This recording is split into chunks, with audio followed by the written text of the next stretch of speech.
Hello everyone. Welcome to Drishti Judiciary's latest initiative, the Law MCQs program. Practice questions covering legal current affairs, general knowledge, and previous year's questions. Let's begin today's session.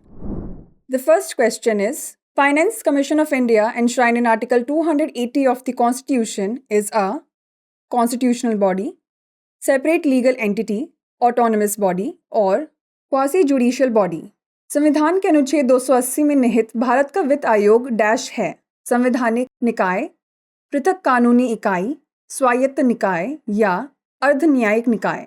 The correct answer is option D, quasi judicial body. इसका सही उत्तर है option D, अर्ध न्यायिक निकाय। Article 280 of the Constitution of India 1950 provides for a finance commission which is a quasi-judicial body. It is constituted by the President of India. Bharat के संविधान 1950 का अनुच्छेद 280 एक वित्त आयोग का प्रावधान करता है जो एक अर्ध न्यायिक निकाय है। इसका गठन भारत के राष्ट्रपति द्वारा किया जाता है। Next question is, the doctrine of Musa is not applicable when the property is divisible, indivisible, owned by multiple individuals और गिफ्टेड टू फैमिली मेंबर्स। मूसा का सिद्धांत संपत्ति के डैश होने पर लागू नहीं होता है। विभाज्य, अविभाज्य, एकाधिक व्यक्तियों के स्वामित्व में या परिवार के सदस्यों से दान में मिली। The correct answer is option B, indivisible. इसका सही उत्तर है ऑप्शन बी, अविभाज्य। Musha means a property which is divisible, and if such divisible property is gifted without dividing the property, it may result in confusion as to which part of the property has been gifted. If the property is indivisible, the concept of Musha will not be applicable.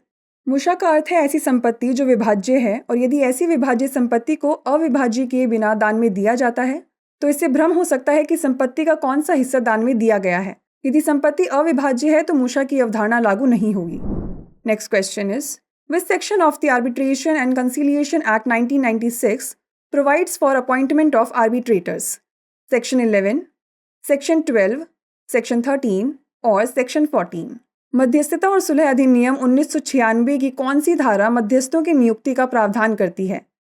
धारा 11, धारा 12, धारा 13 या धारा 14? The correct answer is option A, section 11। इसका सही उत्तर है option A, धारा 11। Recently, Andhra Pradesh High Court ruled that to validate an application under Section 11, subsection 6 of the Arbitration and Conciliation Act 1996, the applicant must show that the respondents didn't follow the arbitration clause requirements and failed to refer disputes to the arbitrator after receiving a notice activating the arbitration clause. Section 11 of the Act deals with the appointment of arbitrators in arbitration proceedings and provides options for parties to agree on an appointment procedure for arbitrators. हाल ही में आंध्र प्रदेश उच्च न्यायालय ने फैसला सुनाया कि मध्यस्थता और सुलह अधिनियम 1996 की धारा 11 की उपधारा 6 के तहत एक आवेदन को मान्य करने के लिए आवेदक को यह दिखाना होगा कि उत्तरदाताओं ने मध्यस्थता खंड आवश्यकताओं का पालन नहीं किया। वे मध्यस्थता खंड को सक्रिय करने वाली सूचना प्राप्त करने के बाद मध्यस्थ के विवादों को संदर्भित करने में विफल रहे।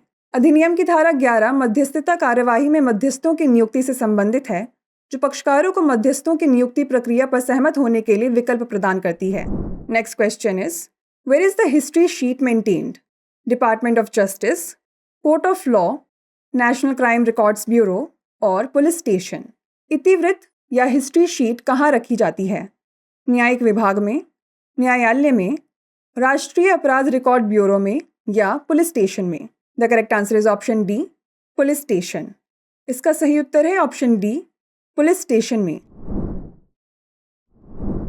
Recently, Supreme Court addressed allegations of selective maintenance of history sheets for individuals belonging to Vimukta Jatis while adjudicating on a plea in the case of Amanatullah Khan versus the Commissioner of Police, Delhi and others. In criminal law, a history sheet refers to a record maintained in a police station. Prior to establishing a history sheet for any offender, law enforcement verifies the individual's existing criminal record. हाल ही में उच्चतम न्यायालय ने अमानतुल्लाह खान बनाम police आयुक्त दिल्ली एवं अन्य के मामले में एक याचिका पर फैसला सुनाते हुए विमुक्त जाति से संबंधित व्यक्तियों के लिए इतिवृत्त के चयनात्मक रखरखाव के आरोपों को संबोधित किया। आपराधिक कानून में इतिवृत्त एक पुलिस स्टेशन में रखे गए रिकॉर्ड को संदर्भित करती है। किसी भी अपराधी के लिए इतिवृत्त स्थापित करने से पहले कानून प्रवर्तन व्यक्ति के मौजूदा आपराधिक रिकॉर्ड की पुष्टि करता है। The last question is, Which of the following is considered as an important provision in enforcing the performance of public or statutory duty? Certiorari, mandamus, quo warranto और habeas corpus. निम्नलिखित में से किसी सार्वजनिक या वैधानिक कर्तव्य के निष्पादन को लागू करने में एक महत्वपूर्ण प्रावधान माना जाता है? उत्प्रेषण, परमादेश, अधिकार पृच्छा या बंदी प्रत्यक्षीकरण. The correct answer is option B, mandamus. इसका सही उत्तर है ऑप्शन बी, परमादेश. Writ mandamus means we command. It is in the form of an order or command from superior court to subordinate court to perform some specific act or duty which that court is obliged under law to do. Writ प्रमादेश का अर्थ है हम आदेश देते हैं. यह उच्च न्यायालय से अधीनस्थ न्यायालय को कुछ विशिष्ट कार्य या कर्तव्य करने के लिए एक आदेश के रूप में होता है, जिसे करने के लिए वह न्यायालय कानून के तहत बाध्य होता है. Before we wrap up, here's a question for you. Who was the first Attorney General of India? Niren they, MC सेतलवाद, G Ramaswamy और CK दफ्तरी. भारत के पहले अटॉर्नी जनरल कौन थे? नीरेन दे, MC सेतलवाद, G रामास्वामी या CK दफ्तरी. इसका उत्तर हमें कमेंट सेक्शन में ज़रूर भेजिएगा. ऐसी और वीडियोस देखने के लिए लाइक, शेयर और सब्सक्राइब करना ना भूलें. धन्यवाद.